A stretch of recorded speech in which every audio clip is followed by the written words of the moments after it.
It's October. The leaves are turning, the air has that particular chill, and somewhere in the back of your mind, a two-note piano melody is already playing. John Carpenter's Halloween didn't just scare audiences in 1978. It rewired how an entire generation thought about the dark. It invented a template that dozens of films spent decades trying to copy, and none of them quite got it right. From casting close calls to a budget so tight it bordered on absurd, from hidden connections to a score written in 3 days, the story behind this film is almost as wild as the film itself. Today, we're counting down 13 weird facts you didn't know about Halloween, 1978. Number 13, the budget was smaller than your car. Let's start at the very beginning, because the number that launched 1,000 nightmares is almost comically modest. Halloween was made for approximately $300,000. To put that in perspective, the average American home in 1978 cost around $55,000. So we're talking about roughly 5 houses. That's it.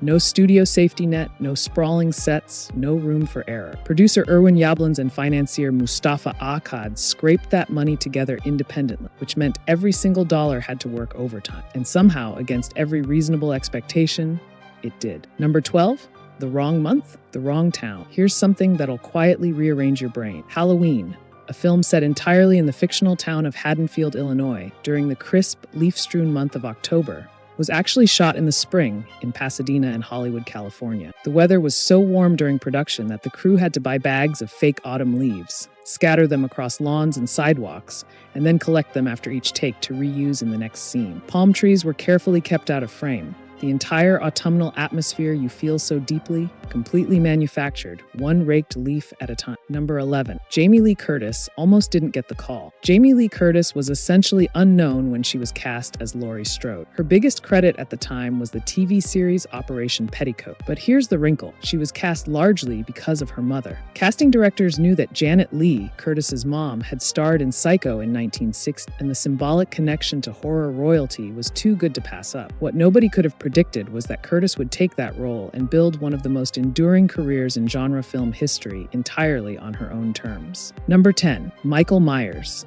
got his face from a captain. The iconic mask, white, expressionless, slightly hollow, it has become one of the most recognizable images in cinema history. And it started as a William Shatner mask. The production designer Tommy Lee Wallace went to a costume shop with a small budget and came back with 2 options, a clown mask and a Captain Kirk mask. A generic likeness of Shatner sold for Star Trek promotions. They spray painted it white, teased out the hair, and cut the eye holes a little wider. Shatner himself has gone on record over the years saying he's oddly proud of the connection, as well he should be. Number 9. John Carpenter wrote the score in 3 days. That theme. Those 2 notes climbing and repeating, like something patient and inevitable walking toward you in the dark. John Carpenter composed the entire Halloween score himself in approximately 3 days, inspired in part by his father, teaching him polyrhythmic drumming patterns as a child. The 5/4 time signature gives the melody its lurching, off-balance quality. It never quite settles,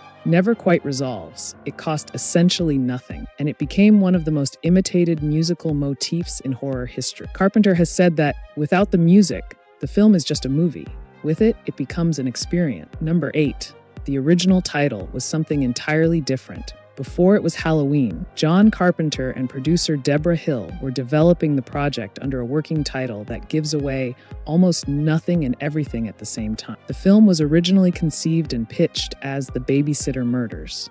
That title tells you the plot mechanics, but strips away all the atmosphere, the mythology, the seasonal dread. It was Irwin Yablans who suggested setting it on Halloween night and building the whole identity of the film around the holiday. That single reframe transformed a modest slasher concept into something that felt like a seasonal ritual, something audiences would return to every October, almost out of obligation. Number 7. Donald Pleasance was not the first choice. Loomis is so deeply associated with Donald Pleasance that it's genuinely difficult to imagine anyone else delivering those apocalyptic monologues about pure evil. But Pleasance was far from the first name on the list. Christopher Lee was approached and turned it down, a decision he later publicly admitted was one of the biggest mistakes. Peter Cushing was also considered. Both were titans of classic horror, Hammer royalty, and either would have brought gravitas. But Pleasance brought something stranger, something more unhinged and believable, a man so convinced of evil that he became slightly terrifying himself. Number 6.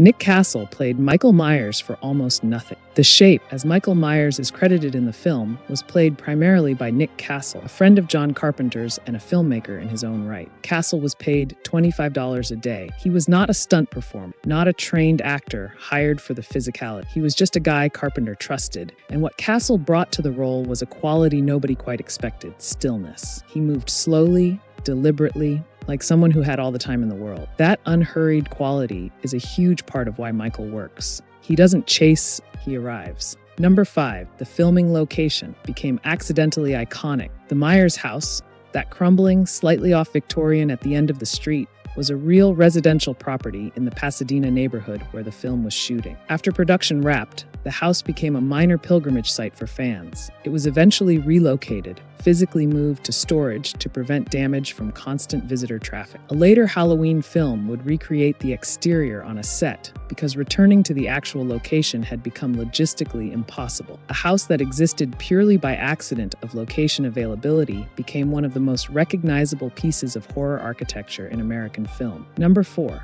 Deborah Hill wrote Laurie's dialogue from her own life. Producer and co-writer Deborah Hill wrote the screenplay alongside John Carpenter, and she brought something to the project that Carpenter openly acknowledged he couldn't have provided alone. Laurie Strode's voice, her conversations with friends, her awkwardness, her inner life as a teenage girl navigating an ordinary day came directly from Hill's own memories and experiences. The dialogue in those early scenes is naturalistic in a way that was unusual for the genre at the time. Girls in horror films talked like plot devices. Laurie talked like a person. That came from one woman writing what she actually remembered. Number 3. The film was nearly buried before it opened. Halloween had no major studio behind it, no guaranteed distribution. It premiered at the Montreal World Film Festival in 1977, largely as a way to attract a distributor. The response was enough to get Compass International Pictures on board, but the film still opened slowly, market by market, building word of mouth the old-fashioned way. There were genuine moments when the project might have faded into obscurity. What saved it was largely the reviews, particularly a glowing response from critics who recognized Carpenter was doing something formally sophisticated inside a genre everyone assumed was disposable. Number 2, Roger Ebert's review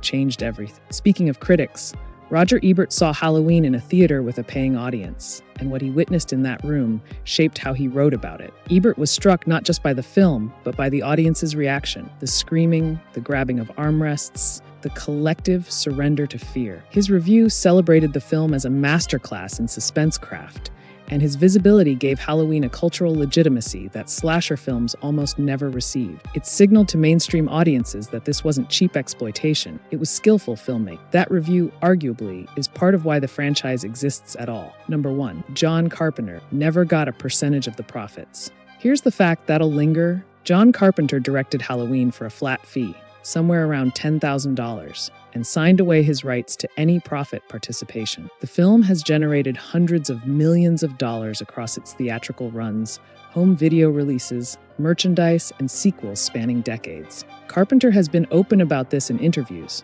not always bitterly, but with the weary acceptance of someone who learned an expensive lesson early. He retained the right to compose the music for subsequent films, which gave him some ongoing income. But the empire that Halloween built, he watched it from the outside, and he still made something immortal. There's something almost poetic about a film made for the price of a few used cars becoming one of the most influential pieces of American cinema ever committed to celluloid. Halloween didn't have money or time or studio support. It had a good idea, a brilliant composer who was also the director, a mask from a costume shop, and a whole lot of borrowed autumn leaves. And somehow, that was enough to terrify every generation that came after. So tell me, which one of these facts genuinely surprised you? Drop it in the comments. Share this with someone who still sleeps with the lights on every October. And until next time, stay curious, stay nostalgic, and maybe keep the porch light on.